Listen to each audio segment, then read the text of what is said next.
The Crucible is a play set in the 17th century, and it's a play which has a parallel. It's written to create a parallel with the 1950s in America, during the time when a senator called Senator McCarthy was conducting trials of Americans who he considered to be un-American. And to be un-American, they had to be either communist or gay, or supposed to have what they considered to be suspect political views. Now, that was happening in America in the 1950s, and a lot of artistic, creative people who were either gay or had in the past belonged to the Communist Party, or maybe still belong to the Communist Party, and he tried to find them out, and they lost their jobs, they couldn't get work, they were drummed out of their society basically. They were made to feel like complete outsiders in their own society. And here we have, in Arthur Miller's work, we've got a play which shows that in the 17th coming into 18th century environment of a group of Puritans living in a Puritan community. Now the word pure and Puritan is not a mistake. The Puritans were a group of people who followed a particular branch of the Christian religion, and they were relatively notorious for having a very harsh response to Christianity, in the sense that the Puritans were considered to have cancelled Christmas during the time of Oliver Cromwell, when the Puritans took over the government of the country. They didn't believe in theatres and entertainment. They wore clothing which covered their bodies, so the women would wear clothing right up to the neck, have their hair covered. They were very much about modesty, and that was considered by the rest of England during that period as being over the top, too harsh, unnecessary. The Puritans also had various other specific views in religion, in terms of their interpretation of religion. Now, one of the things about hyper-religious communities like the Puritan community of that period was that they did have a genuine belief in the spiritual world and the danger that could be caused by evil, and evil in the guise of witches, people that went against God, against religion, and would try to corrupt those who were not religious themselves. Corrupt those who were religious themselves.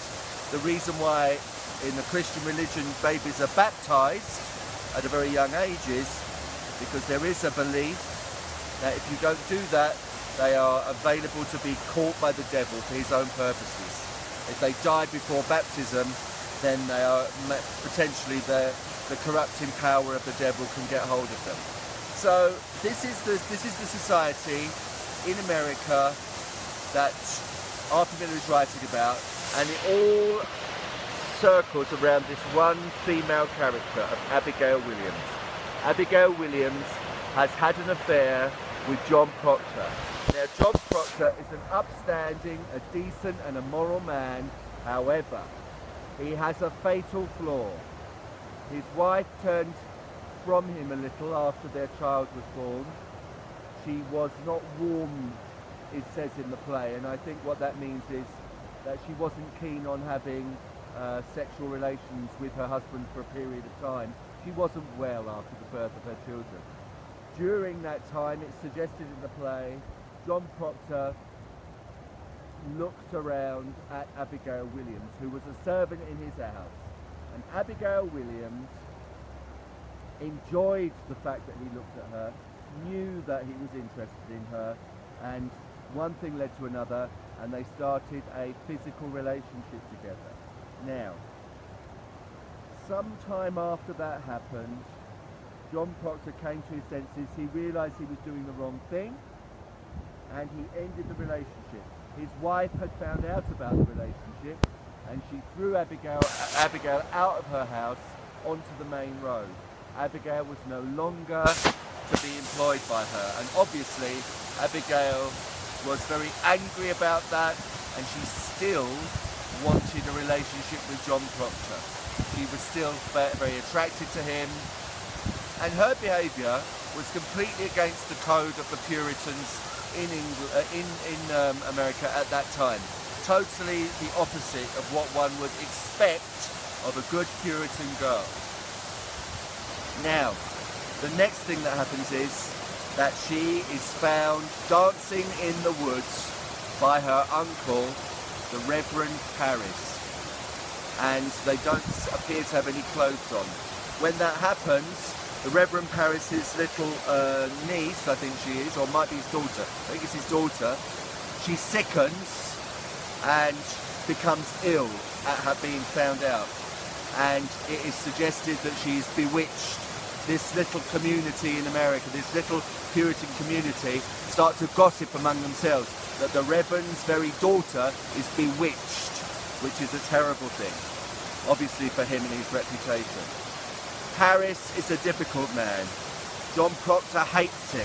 He thinks he's more interested in gold candlesticks in the church and money than he is about God and spirituality.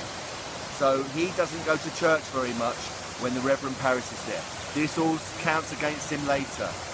Abigail Williams gets a group of the local girls around her, and she goes into the court and she makes accusations along with the other girls about people who are affected by witchcraft, let's put it that way. She claims, and the girls claim, that they see spirits hovering above these people, that the spirits came out of these people and attacked them, and so on and so forth. It's made up. The girls do it because it makes them feel important. The girls do it under Abigail's, because they're scared of Abigail as well to a certain degree, and when Abigail starts it, they go along with it because they're scared of her. Abigail is doing it to get revenge. She wants revenge on a lot of the people in this town of Salem because they've treated her like the person she is. You know, she's not a good person, and they may have been unkind to her or treated her disrespectfully. Now she's settling scores. She's getting her own back. It's all about revenge. After a little way into the play, we see that she claims that Goody Proctor, that's John Proctor's wife, Elizabeth Proctor, is bewitched and has some kind of communication with the devil. She does this because clearly she wants John Proctor to be free for her to marry, I suppose, for her to be with, without the gossip of the village, gossip of the town. John Proctor realises what's happening. He goes to court to try to sort it all out. He takes his house servant, Mary Warren, who is prepared to stand up in court and say that there's no real witchcraft and that Abigail is making it all up. When she gets into court, Abigail and the girls start to scream and start to say that Mary Warren is bringing a spirit down to them. Whereupon Abby isn't an idiot. She can see if this continues, she will be the person who is being accused of a witch and will end up hanging at the end of a rope. So what she then does is she joins Abigail, and it ruins John Proctor's chances of succeeding in getting Abigail prosecuted for lying in court. It then continues that John Proctor's wife, Elizabeth, is brought into court. She has said that she is pregnant, and if you're pregnant in that time, you cannot be hanged because the unborn baby, which is innocent, would be hanged too. So if you are pregnant and you're accused of something that you could be hanged for, then they wait until the baby is born and then they hang you. John Proctor in court says to the judge, my wife will not lie. If she says she's pregnant, she must be pregnant.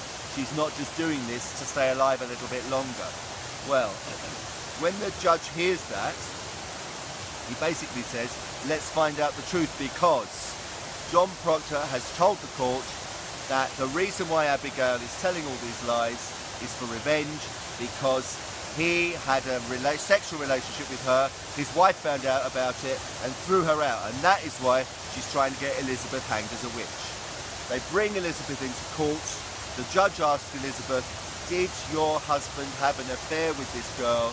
And although Elizabeth has never lied in her life before, she's a good Christian, a good Puritan Christian woman, a moral woman who's never done anything wrong. She lies to protect the honour of her husband. So we see how much she truly does love him. She goes against everything she believes to save him. And ironically, that doesn't save him, it does the opposite. He ends up in prison, she ends up in prison, and at the end of the play, John Proctor makes the sacrifice of his life because they say to him, if you sign on this document to say that you saw the devil, you had dealings with the devil, you will live. And John Proctor cannot face the idea of lying. He will not lie. He will not put his name to the document because of his name, his reputation, and what will be thought of his, and what his children will have to put up with afterwards. Because apart from anything else, if he agrees that he did that, all his lands would be taken away from him. And so he would be imprisoned, but his children would receive nothing. So he makes this huge sacrifice. He makes up for his sexual relationship with Abigail Williams by giving up his own life. And we see him as a sort of an anti-hero hero. The story of John Proctor, The Crucible.